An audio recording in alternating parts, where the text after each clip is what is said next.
નમસ્તે વિદ્યાર્થી મિત્રો, આપ સૌ મિત્રોનું આપણી સૌની સહિયારી યુટ્યુબ ચેનલ મિશન જે કે હાર્દિક સ્વાગત છે.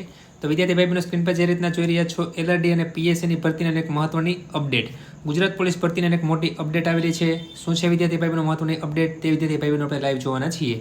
વિડીયોને શરૂ કરતા વિદ્યાર્થી ભાઈબંધો જો તમે નવા હોય અથવા તો અમારી ચેનલમાં પ્રથમ વિડીયો જોઈ રહ્યા હોય તો અમારી ચેનલને સબસ્ક્રાઇબ કરીને બાજુની બેલ આઇકન પ્રેસ કરશો, જેના કારણે અમારી ચેનલ પર આવનાર કોઈ પણ નવા વિડીયોની અપડેટ સૌથી પહેલાં તમને મળતી રહે.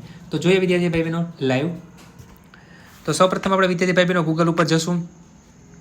તો ગૂગલ ઉપર જેવું તમે ટાઈપ કરશો એલઆરડી, એટલે એલઆરડીની આપણે મહત્વની જે વેબસાઇટ છે તે વેબસાઇટ આવી જશે. ત્યાં તમે જોઈ શકો છો 12/8/2024 એક મહત્વની અપડેટ છે કે મોડ 3 પરીક્ષામાં પેપર 1માં પરીક્ષા ખંડમાં ઉપયોગ લેવાના પુસ્તકો બાબતે, જેમાં વિદ્યાર્થી ભાઈ બહેનો મોડ 3 પરીક્ષા જે પેપર છે તેમના પુસ્તકો આપવાની જોગવાઈ છે, પરંતુ આ પુસ્તકો સરકાર અથવા માન્ય સંસ્થા દ્વારા પ્રકાશિત જે છે 12 એક્ટ એટલે કે કોઈપણ પ્રકારની ટીકા ટિપ્પણી વિનાનું માત્ર સરકાર દ્વારા બહાર પડેલ કાયદાનું કલમો દર્શાવતું પુસ્તક રાખવાની છૂટ છે.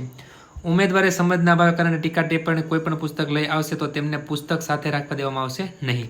આ અંગેનું અવારનવાર ભરતી બોર્ડના ફોન કરીને પૂછતા કરતા હોય છે, તેઓને માર્ગદર્શન મળી રહે તે તથા પરીક્ષાના દિવસે તેમને મુશ્કેલી ન પડે તે માટે અત્રેથી ધ્યાને લઈ આવા પુસ્તકો પ્રકાશિત દ્વારા પ્રકાશિત 12 એક્ટમાં પુસ્તકોના કવર પેજ ફોટો નીચે મૂકેલ છે. તો અહીંયા તમે જોઈ શકો છો, ફોટો જોવા માટે તમે ક્લિક કરશો એટલે તમને તે પુસ્તકોના ફોટા જોવા મળશે. તે પુસ્તકો તમે સાથે રાખી શકો છો. આ માત્ર અત્રે ધ્યાન પર આવેલા ઉદાહરણ પ્રૂફ પુસ્તકો છે. અન્ય પ્રકાશિત દ્વારા પણ બહાર પાડવામાં આવેલા પુસ્તકો 12 એક્ટ જે છે તે ઉમેદવાર સાથે રાખી શકશે. તો આ એક મહત્વની અપડેટથી સાથે સાથે બીજી પણ એક અપડેટ છે કે લોકરક્ષક ભરતી 2021-22ની ભરતી પ્રક્રિયા દરમિયાન ગેરરીતિ આચરેલ ઉમેદવાર જે છે તેમને રાજ્ય સરકાર હસ્તકથી ભરતીમાં આગામી 3 વર્ષમાં ગેરલાયક ઠરાવેલ જે ઉમેદવારો છે તેમની યાદી પણ સામેલ છે.